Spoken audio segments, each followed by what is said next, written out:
ನಮಸ್ಕಾರ. ಮೊದಲಿಗೆ ವಿಧಾನಸಭೆ ಕಲಾಪ ಆರಂಭವಾಗುತ್ತಿದ್ದಂತೆ ಸಭಾಧ್ಯಕ್ಷ ಜಿಎಸ್ ಪಾಟೀಲ್ ಎಂದಿನಂತೆ ಹಿಂದಿನ ದಿನ ಕಲಾಪಕ್ಕೆ ನಿಗದಿತ ಸಮಯಕ್ಕೆ ಹಾಜರಾದ ಸದಸ್ಯರ ಹೆಸರು ಪ್ರಕಟಿಸಿದರು. ಬಳಿಕ ಮಾಜಿ ಸಚಿವ ಬಿಸಿ ನಾಗೇಶ್ ನಿಧನದ ವಿಚಾರವನ್ನು ಸದನಕ್ಕೆ ತಿಳಿಸಿದರು. ಈ ವೇಳೆ ಸಭಾಧ್ಯಕ್ಷರು 2008ರಲ್ಲಿ ತಿಪಟೂರು ಕ್ಷೇತ್ರದಿಂದ ವಿಧಾನಸಭೆಗೆ ಆಯ್ಕೆಯಾಗಿದ್ದ ಬಿಸಿ ನಾಗೇಶ್ ಬಳಿಕ 15ನೇ ವಿಧಾನಸಭೆಗೂ ಪುನರಾಯ್ಕೆಯಾಗಿದ್ದರು. ಪ್ರಾಥಮಿಕ ಮತ್ತು ಪ್ರೌಢ ಶಿಕ್ಷಣ ಹಾಗೂ ಸಕಾಲ ಸಚಿವರಾಗಿ ಕಾರ್ಯನಿರ್ವಹಿಸಿದ್ದರು. ಶಿಕ್ಷಣ ಸಚಿವರಾಗಿದ್ದ ಅವಧಿಯಲ್ಲಿ ಶಾಲಾ ಕಾಲೇಜುಗಳಲ್ಲಿ ಸಮವಸ್ತ್ರ ನಿಯಮ, ಶಿಸ್ತು ಪಾಲನೆ ಸೇರಿದಂತೆ ಹಲವು ವಿಚಾರಗಳಲ್ಲಿ ದೇಶದ ಗಮನ ಸೆಳೆದಿದ್ದರು. ಕರಾವಳಿಯಿಂದ ಕಲ್ಯಾಣ ಕರ್ನಾಟಕದವರೆಗೆ ರಾಜ್ಯಾದ್ಯಂತ ಶಾಲಾ ಮಕ್ಕಳಲ್ಲಿ ನೈತಿಕ ಮೌಲ್ಯಗಳನ್ನು ಬೆಳೆಸುವುದು ಹಾಗೂ ಕಲಿಕೆಯ ಗುಣಮಟ್ಟ ಸುಧಾರಿಸುವ ನಿಟ್ಟಿನಲ್ಲಿ ಹಲವು ಯೋಜನೆಗಳನ್ನು ಜಾರಿ ತಂದಿದ್ದರು ಎಂದು ಸ್ಮರಿಸಿದರು. ವಿರೋಧ ಪಕ್ಷದ ನಾಯಕ ಆರ್ ಅಶೋಕ ಸಭಾಧ್ಯಕ್ಷರ ಮಾತಿಗೆ ದನಿಗೂಡಿಸಿ ನಾಗೇಶ್ ಅವರು ಸಚಿವರಾಗಿದ್ದ ಸಂದರ್ಭದಲ್ಲಿ ವಿವೇಕ ಯೋಜನೆಯ ಮೂಲಕ ಅಭಿವೃದ್ಧಿಗೆ ಒತ್ತು ನೀಡಿದ್ದರು. ಭಾರತೀಯ ಸಂಸ್ಕೃತಿಯ ಬಗ್ಗೆ ವಿದ್ಯಾರ್ಥಿಗಳಿಗೆ ಅರಿವು ಮೂಡಿಸುವುದು, ಶಾಲೆಗಳಿಗೆ ದಿಢೀರ್ ಭೇಟಿ ನೀಡಿ ಪರಿಶೀಲನೆ ನಡೆಸುವುದು ಸೇರಿದಂತೆ ಹಲವು ಕ್ರಮಗಳನ್ನು ಕೈಗೊಂಡಿದ್ದರು. ಆರ್ಎಸ್ಎಸ್ ಮತ್ತು ಎಬಿವಿಪಿ ಮೂಲಕ ಸಂಘಟನಾ ಕಾರ್ಯದಲ್ಲಿ ತೊಡಗಿಸಿಕೊಂಡಿದ್ದರು. ಚುನಾವಣೆಯಲ್ಲಿ ಸೋಲು ಗೆಲುವುಗಳನ್ನು ಕಂಡಿದ್ದರು. ಪಕ್ಷಾತೀತವಾಗಿ ಎಲ್ಲರೊಂದಿಗೂ ವಿನಯದಿಂದ ನಡೆದುಕೊಳ್ಳುತ್ತಿದ್ದರು ಎಂದು ಹೇಳಿದರು. ಸಚಿವ ಯುಟಿ ಖಾದರ್, ಪ್ರತಿಯೊಂದು ಸಾವಿನಲ್ಲೂ ಒಂದು ಸಂದೇಶ ಇರುತ್ತದೆ. ಅಧಿಕಾರ, ಆಸ್ತಿ, ಅಂತಸ್ತು ಯಾವುದೂ ಶಾಶ್ವತವಲ್ಲ. ನಾವು ಸಮಾಜಕ್ಕಾಗಿ ಮಾಡಿದ ಕೆಲಸಗಳು ಮಾತ್ರ ಶಾಶ್ವತವಾಗಿ ಉಳಿಯುತ್ತವೆ ಎಂದು ಹೇಳಿದರು. ತಿಪಟೂರು ಶಾಸಕ ಕೆ ಷಡಕ್ಷರಿ, ಬಿಸಿ ನಾಗೇಶ್ ಅಗಲಿಕೆ ಕ್ಷೇತ್ರದ ಜನರಿಗೆ ತುಂಬಲಾರದ ನಷ್ಟ. ನಾಗೇಶ್ ಅವರ ತಂದೆಯೂ ಶಾಸಕರಾಗಿದ್ದರು. ನಾಗೇಶ್ ಅವರು ಸಚಿವರಾಗಿದ್ದ ಸಂದರ್ಭದಲ್ಲಿ ತಮ್ಮನ್ನು ಭೇಟಿಯಾಗಿ ಕ್ಷೇತ್ರದ ಅಭಿವೃದ್ಧಿಗೆ ಸಹಕಾರ ನೀಡುವಂತೆ ಕೇಳಿಕೊಂಡಿದ್ದರು ಎಂದು ನೆನಪು ಮಾಡಿಕೊಂಡರು. ಸಚಿವ ಮಧು ಬಂಗಾರಪ್ಪ ದನಿಗೂಡಿಸಿ, ಬಿಸಿ ನಾಗೇಶ್ ಶಿಕ್ಷಣ ಸಚಿವರಾಗಿ ರೂಪಿಸಿದ ಹಲವು ಯೋಜನೆಗಳು ಹಾಗೂ ಕೈಗೊಂಡ ನಿರ್ಧಾರಗಳನ್ನು ಮುಂದುವರೆಸಿಕೊಂಡು ಬರಲಾಗುತ್ತಿದೆ. ವಿವೇಕ ಯೋಜನೆಯಡಿ ಸುಮಾರು 8,200 ಕೊಠಡಿಗಳನ್ನು ಮಂಜೂರು ಮಾಡಿದ್ದರು. ಅವುಗಳ ನಿರ್ಮಾಣ ಕಾರ್ಯವನ್ನು ತಾವು ಪೂರ್ಣಗೊಳಿಸಿದ್ದಾಗಿ ಹೇಳಿದರು. ಸಚಿವರಾದ ಚಲುವರಾಯಸ್ವಾಮಿ, ಶರಣ ಪ್ರಕಾಶ್ ಪಾಟೀಲ್, ಬಿಜೆಪಿ ಉಪನಾಯಕ ಅರವಿಂದ ಬೆಲ್ಲದ್, ಬಿವೈ ವಿಜಯೇಂದ್ರ, ಎಸ್ ಸುರೇಶ್ ಕುಮಾರ್, ಆರಗ ಜ್ಞಾನೇಂದ್ರ, ಹರೀಶ್ ಪೂಂಜಾ, ಸುರೇಶ್ ಗೌಡ, ಚನ್ನಬಸಪ್ಪ, ಜೆಡಿಎಸ್ನ ಎಂಟಿ ಕೃಷ್ಣಪ್ಪ, ಸಿಎನ್ ಬಾಲಕೃಷ್ಣ ಸೇರಿದಂತೆ ಅನೇಕ ಸದಸ್ಯರು ಬಿಸಿ ನಾಗೇಶ್ ಅವರ ಸರಳ ವ್ಯಕ್ತಿತ್ವ, ಸಾರ್ವಜನಿಕ ಸೇವೆ, ಶಿಕ್ಷಣ ಕ್ಷೇತ್ರಕ್ಕೆ ನೀಡಿದ ಕೊಡುಗೆ ಹಾಗೂ ರಾಜಕೀಯ ಜೀವನವನ್ನು ಸ್ಮರಿಸಿ ಭಾವಪೂರ್ಣ ಶ್ರದ್ದಾಂಜಲಿ ಸಲ್ಲಿಸಿದರು. ಮೌನಾಚರಣೆ ಬಳಿಕ ಮೃತರ ಗೌರವಾರ್ಥ ಕಲಾಪವನ್ನು ಕೆಲಕಾಲ ಮುಂದೂಡಲಾಯಿತು. ಬಳಿಕ ಸದನ ಸಮಾವೇಶಗೊಂಡಾಗ ಬಿಜೆಪಿ ಮತ್ತು ಜೆಡಿಎಸ್ ಸದಸ್ಯರು ಯೋಜನೆ ಮತ್ತು ಸಾಂಖ್ಯಿಕ ಸಚಿವ ಬಿ ನಾಗೇಂದ್ರ ರಾಜೀನಾಮೆಗೆ ಪಟ್ಟು ಹಿಡಿದು ನಡೆಸುತ್ತಿರುವ ಪ್ರತಿಭಟನೆ ಮುಂದುವರೆಸಿದರು. ಈ ಹಂತದಲ್ಲಿ ಜೆಡಿಎಸ್ ಮತ್ತು ಬಿಜೆಪಿ ಸದಸ್ಯರು ತಮ್ಮ ತಮ್ಮ ಸ್ಥಾನಗಳಲ್ಲಿ ಎದ್ದು ನಿಂತು ಸರ್ಕಾರದ ವಿರುದ್ಧ ಘೋಷಣೆ ಕೂಗಿದರು.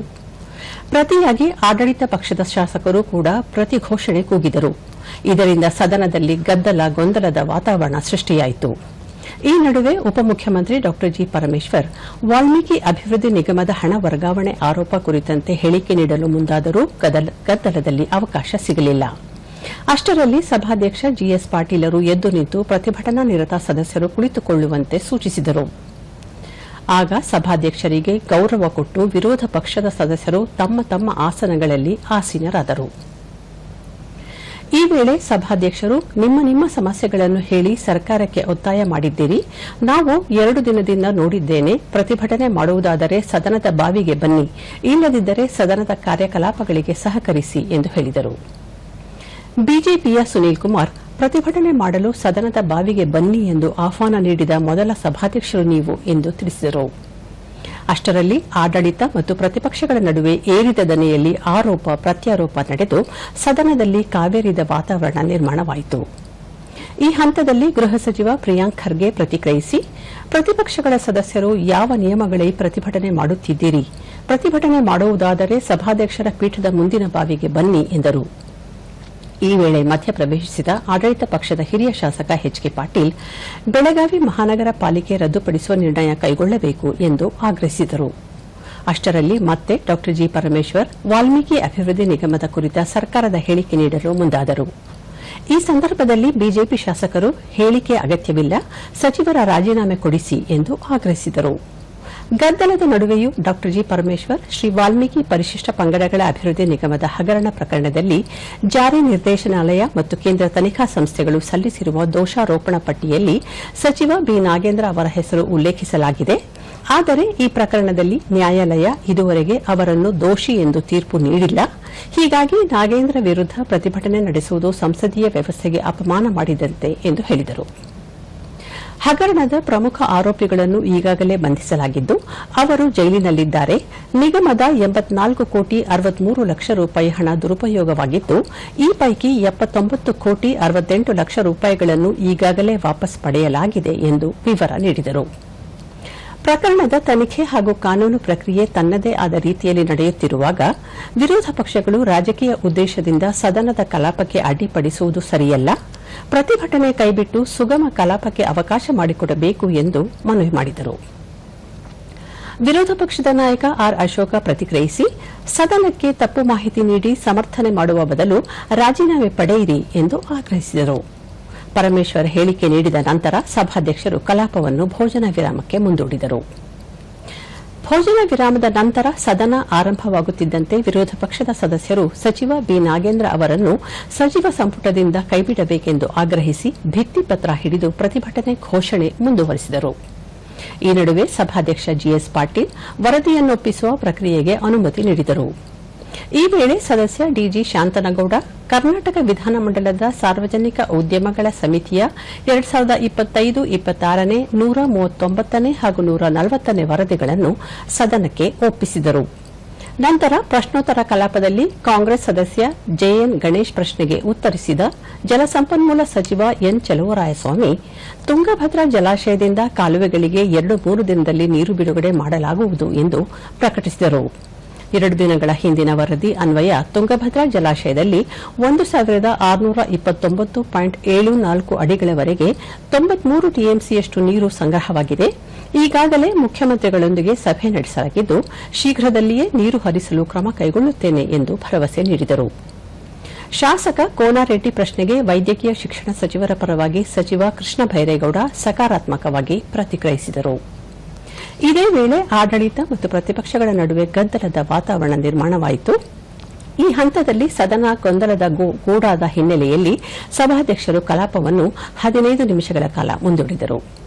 ಮತ್ತೆ ಸದನ ಸೇರಿದಾಗ ಶಾಸನ ರಚನಾ ಕಲಾಪದಲ್ಲಿ ಗ್ರೇಟರ್ ಬೆಂಗಳೂರು ಅಭಿವೃದ್ಧಿ ಹಾಗೂ ಸಂಸದೀಯ ವ್ಯವಹಾರಗಳ ಸಚಿವ ಕೃಷ್ಣ ಬೈರೇಗೌಡ ಅವರು ಕರ್ನಾಟಕ ಅಪಾರ್ಟ್ಮೆಂಟ್ ಮಾಲೀಕತ್ವ ಮತ್ತು ನಿರ್ವಹಣೆ ವಿಧೇಯಕ 2026, ಕರ್ನಾಟಕ ಮುನಿಸಿಪಾಲಿಟಿಗಳ ತಿದ್ದುಪಡಿ ವಿಧೇಯಕ ಹಾಗೂ ಕರ್ನಾಟಕ ನಗರ ಪಾಲಿಕೆಗಳ ತಿದ್ದುಪಡಿ ವಿಧೇಯಕವನ್ನು ಮಂಡಿಸಿದರು. ಈ ವೇಳೆ ಧ್ವನಿಮತದ ಮೂಲಕ ವಿಧೇಯಕಗಳ ಮಂಡನೆಗೆ ಅಂಗೀಕಾರ ದೊರೆತಿದೆ ಎಂದು ಸಭಾಧ್ಯಕ್ಷರು ಪ್ರಕಟಿಸಿದರು. ಆಡಳಿತ ಮತ್ತು ಪ್ರತಿಪಕ್ಷಗಳ ನಡುವೆ ಗದ್ದಲ ಹೆಚ್ಚಾದಾಗ ಸಭಾಧ್ಯಕ್ಷರ ಸದನವನ್ನು ನಾಳೆಗೆ ಮುಂದೂಡಿದರು.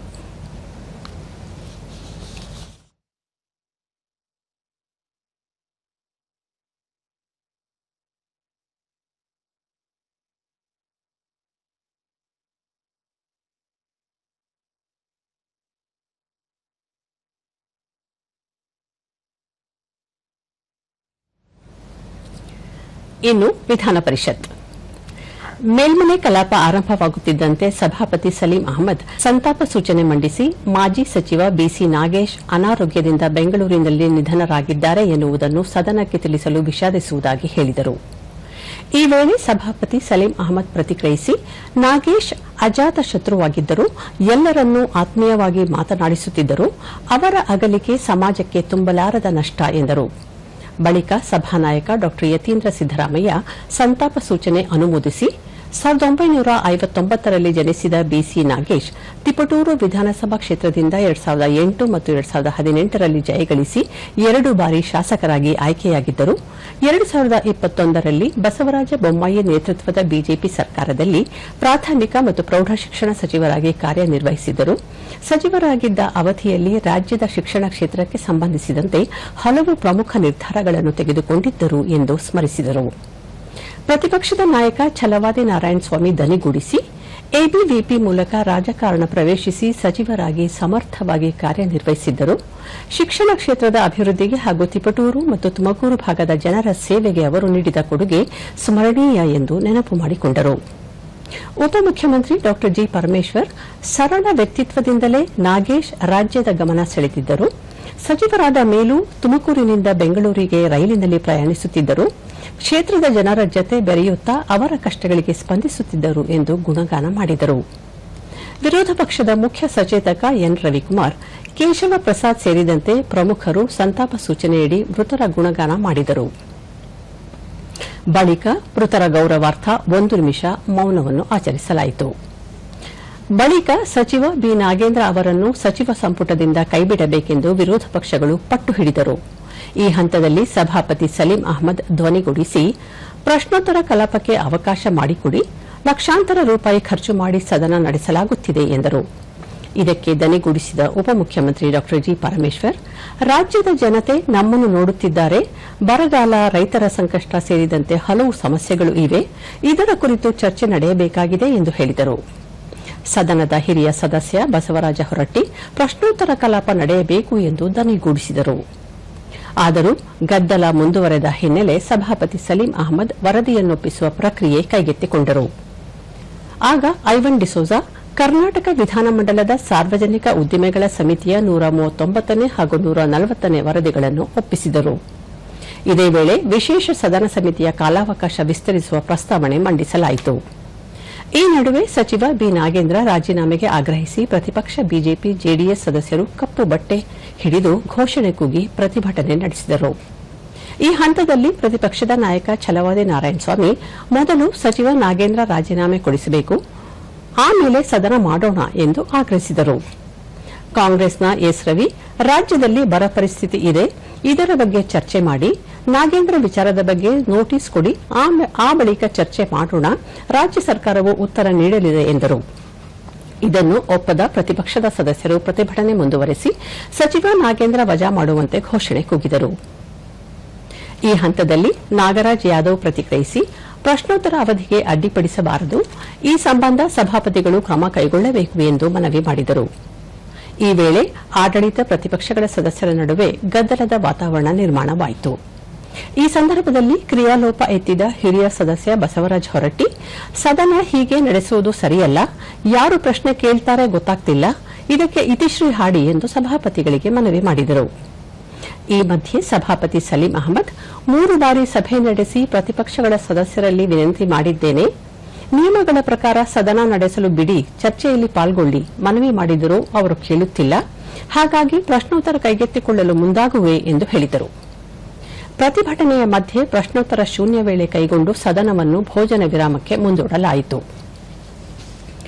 ಬಳಿಕ ಸದನದ ಸಮಾವೇಶಗೊಂಡಾಗ ಉಪಮುಖ್ಯಮಂತ್ರಿ ಡಾ ಜಿ ಪರಮೇಶ್ವರ್, ವಾಲ್ಮೀಕಿ ಅಭಿವೃದ್ಧಿ ನಿಗಮ ಪ್ರಕರಣ ಸಂಬಂಧ 84 ಕೋಟಿ 63 ಲಕ್ಷ ರೂಪಾಯಿಗಳನ್ನು ಅಕ್ರಮವಾಗಿ ವರ್ಗಾವಣೆ ಮಾಡಿರುವುದು ಮೇಲ್ನೋಟಕ್ಕೆ ಕಂಡುಬಂದಿದ್ದು, ಈ ಹಣದಲ್ಲಿ ಈಗಾಗಲೇ 79 ಕೋಟಿ 68 ಲಕ್ಷ ರೂಪಾಯಿ ವಶಪಡಿಸಿಕೊಳ್ಳಲಾಗಿದ್ದು, ಈ ಪ್ರಕರಣ ಸಂಬಂಧ ಬಾಕಿ ಉಳಿದ ಹಣವನ್ನೂ ಸಹ ವಶಪಡಿಸಿಕೊಳ್ಳುವ ಪ್ರಕ್ರಿಯೆ ಜಾರಿಯಲ್ಲಿದೆ ಎಂದು ಮಾಹಿತಿ ನೀಡಿದರು.